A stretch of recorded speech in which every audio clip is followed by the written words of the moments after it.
wabarakatuh. Waalaikumsalam warahmatullahi wabarakatuh. Jadi sesuai dengan kontrak kemarin, sekarang kita melakukan konseling individu. Apakah sebelumnya sudah pernah melakukan konseling? Nah, kalau itu saya belum. Jadi di sini saya jabarkan sedikit terkait konseling individu ya. Nah, konseling individu sendiri adalah proses bantuan pemberian bantuan kepada seorang klien yang dilakukan oleh sang ahli, baik itu guru BK atau konselor, di mana untuk menyelesaikan permasalahan yang dialami oleh si klien. Nah, dalam konseling sendiri ada beberapa asas yang emang wajib diterapkan. Yang pertama ada asas kerahasiaan. Nah, asas ini si klien menceritakan segala permasalahan yang dialami itu terjamin kerahasiaannya.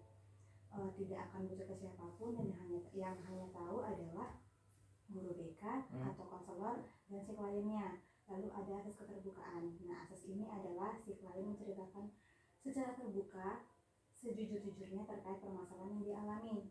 Ya, siap. Nah, lalu ada yang terakhir, ada asas kesukarelaan. Jadi di sini peran guru BK atau konselor ini secara sukarela menjadi pendengar aktif terkait untuk mendengarkan permasalahan yang dialami oleh klien. Jadi si klien bisa menceritakan segala apapun yang dia resahkan gitu.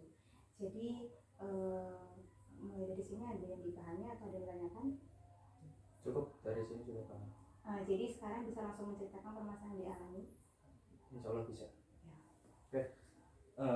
Sebelumnya terima kasih atas waktunya untuk sore hari ini. Nah, untuk pembahasan pada hari ini yaitu saya mengenai dengan topik yaitu pembagian waktu antara dunia organisasi maupun dunia kuliah. Nah, oke, langsung saja. Yang pertama yaitu pada saat di dunia organisasi terlebih dahulu. Nah, awal mula dari saya masih semester 1 sampai semester 6 itu kalau pembagian waktu antara mengikuti organisasi itu sangat mudah untuk membagi waktu. Karena apa? Di dunia organisasi yang saya ikuti adalah di internal itu ada 2 organisasi. Yang pertama yaitu di jurusan teknik mesin sendiri, yang kedua yaitu di organisasi UKM Mapala. Nah, terus untuk pembagian waktunya ialah mulai dari pagi sampai sore itu di UKM Mapala. Nah, karena kalau di sore hari sampai malam itu pembagian waktunya di dunia PMJ atau jurusan. Nah, kecuali kalau saya ada kegiatan di delegasi organisasi intinya delegasi perwakilan mahasiswa kampus. Nah, itu beda lagi untuk meminta izin kepada kaprodi maupun dekan di situ nantinya. Oke, itu kalau pembagian waktuku di dunia organisasi internal. Nah, seperti itu sih poin intinya. Terus semester 7 itu adalah detik-detik mahasiswa untuk mengambil mata kuliah semester akhir di semester 8. Nah, dulu pengalaman saya mulai mengerjakan skripsi itu di semester 7 sebenarnya. Nah, semester 7 itu kan saya ada magang, tetapi juga saya mengambil juga mencari beberapa topik jurnal skripsi yang saya ambil topik tersebut. Nah, cara pembagian waktu antara magang maupun ambil jurnal itu ada 2 shift. Yang pertama shift pagi sampai sore itu kan magang tuh sudah pasti. Tapi untuk mencari jurnal topik skripsi itu di malam hari, mulai dari jam 8 sampai selesai paling malam sekitar jam 1 malam lah gitu.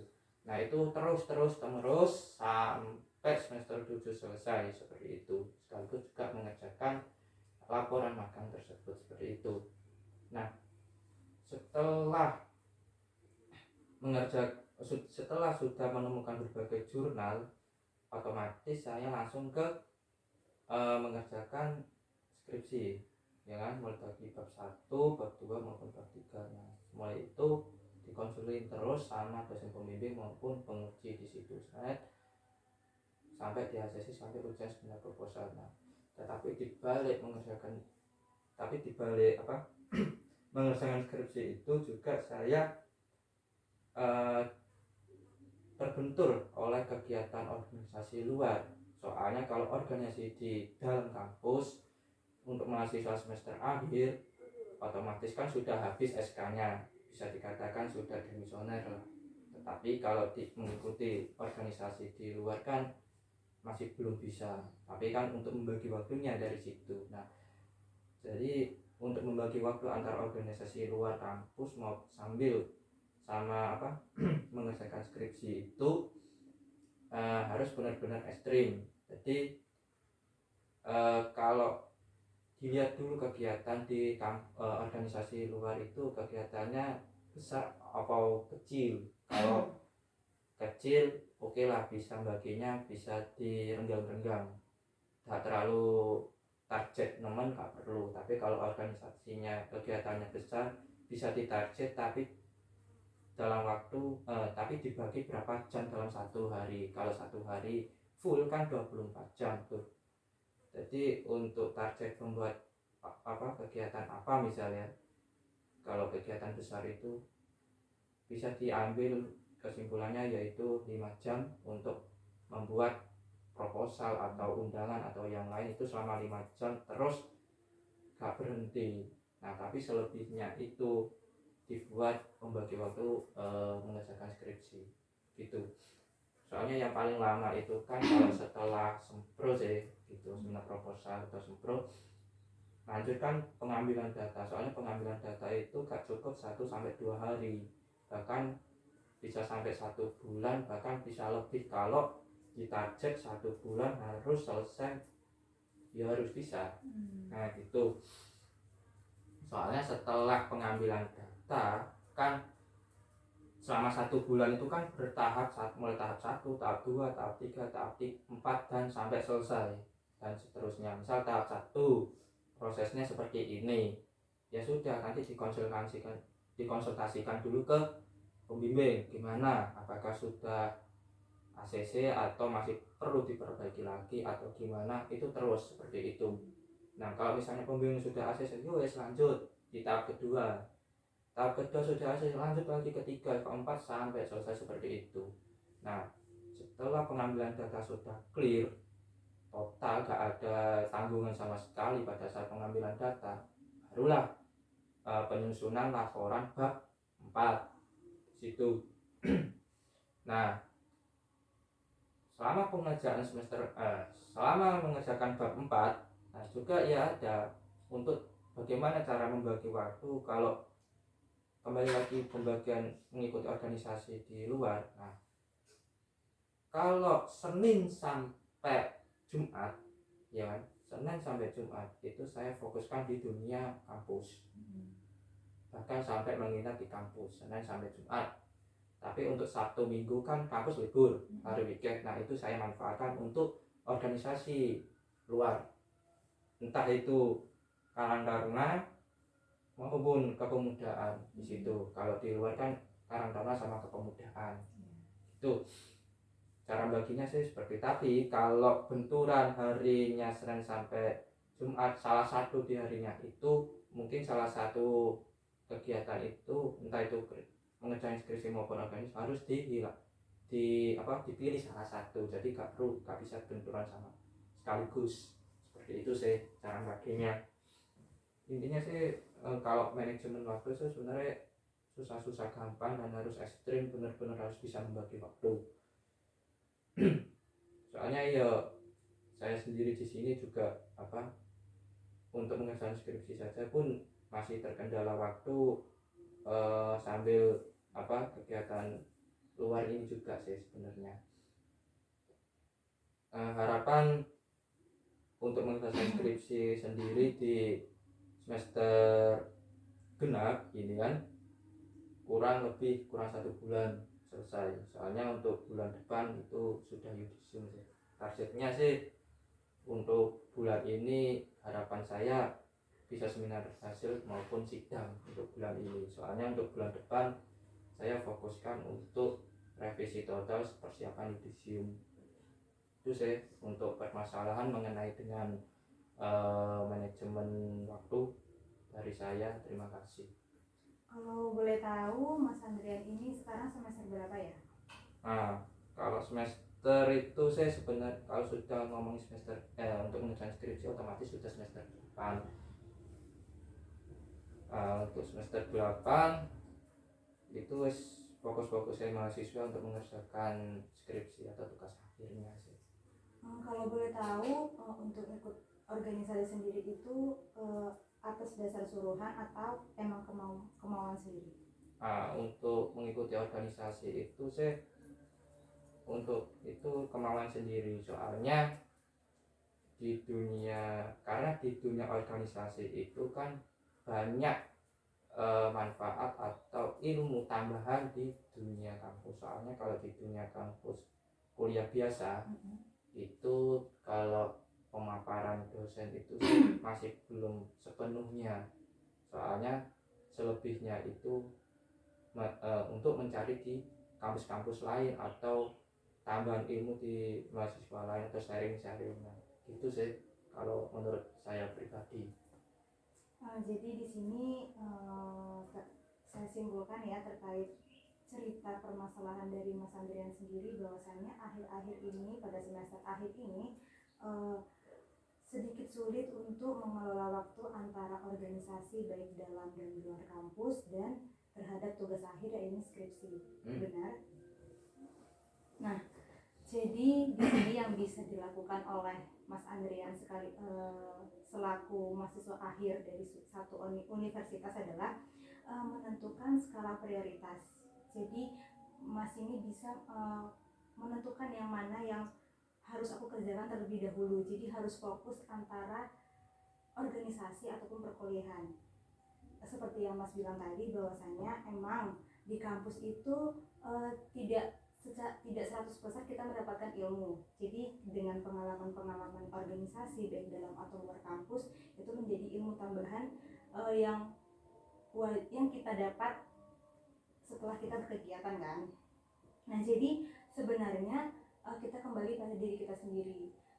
Kita tahu kapasitas diri kita sendiri itu sampai mana, sehingga nanti kalau semisal kita udah tahu fokus kita kemana dulu, semisal mengerjakan skripsi udah, jadi kita organisasi yang kita ikuti itu kita kesampingkan dulu.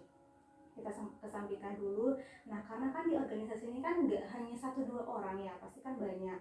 Nah, dengan adanya mereka itu bisa kalau semisal Mas Andrian punya kedudukan di situ, nah di situ mereka bisa mewakili untuk sementara.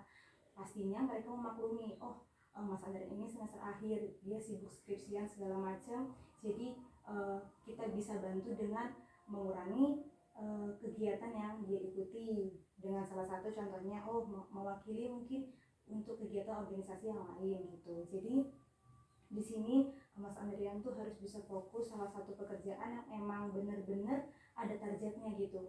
Karena Mas Andrian kan biasa skripsi 6 bulan ya. Nah, targetku targetnya segitu, targetnya 6 bulan, berarti selama 6 bulan ke depan fokus ke skripsi dulu. Jadi yang namanya organisasi dikesampingkan terlebih dahulu, bukan untuk menyepelekan, tapi emang itu ada deadline kan, deadline yang kita buat ya diri kita sendiri. Jadi gitu, ingin cepat lulus ya sudah, kerjakan skripsinya dahulu. Kalau organisasi mungkin bisa diikuti bahkan bertahun-tahun pun bisa untuk mengikuti organisasi. Jadi yang bisa dilakukan Mas Andrian adalah pertama fokus pada satu pekerjaan, yang kedua menentukan skala prioritas yang mana yang paling diutamakan, dan jangan lupa juga untuk mengetahui kapasitas diri kita sampai mana gitu. Baik, terima kasih. Kalau sekarang gimana perasaan Mas Andrian setelah menceritakan segala permasalahan yang Mas Andrian alami tadi? Untuk kesimpulan, untuk lega atau enggaknya setelah saya cerita ini tadi, terima kasih juga sudah memberi masukan atau solusi pada saya. Di poin yang pertama, yaitu saya harus memiliki target untuk menyelesaikan tugas saya sebagai mahasiswa yaitu skripsi. Nah, soalnya ya kalau ngomongin lulus atau tepat pada atau enggak kan tergantung mahasiswanya masing-masing. Nah, di terima kasih juga yang kedua kalinya sudah memberi solusi juga. Mungkin untuk kedepannya saya akan lebih fokus lagi kembali di dunia kuliah atau mengerjakan skripsi tersebut, soalnya budgetnya ini sudah hampir nipis banget soalnya di akhir bulan ini. Tinggal 1 bulan ini soalnya. Itu sih mungkin untuk organisasi luar maupun Karang Taruna maupun Pemudaan atau yang lain, mungkin saya bisa izin ke teman-teman yang bersangkutan di situ. Jadi, terima kasih. Jadi mungkin konseling individu pada kali ini bisa diakhiri. Nanti mungkin yang sekiranya tadi solusi yang bisa diterapkan Mas Andrian bisa diterapkan dengan baik. Ya untuk itu saya Cynthia Veronica selaku konselor nanti akan menentukan jadwal terkait konseling selanjutnya. Baik. Untuk itu saya akhiri. Wassalamualaikum warahmatullahi wabarakatuh. Waalaikumsalam warahmatullahi wabarakatuh.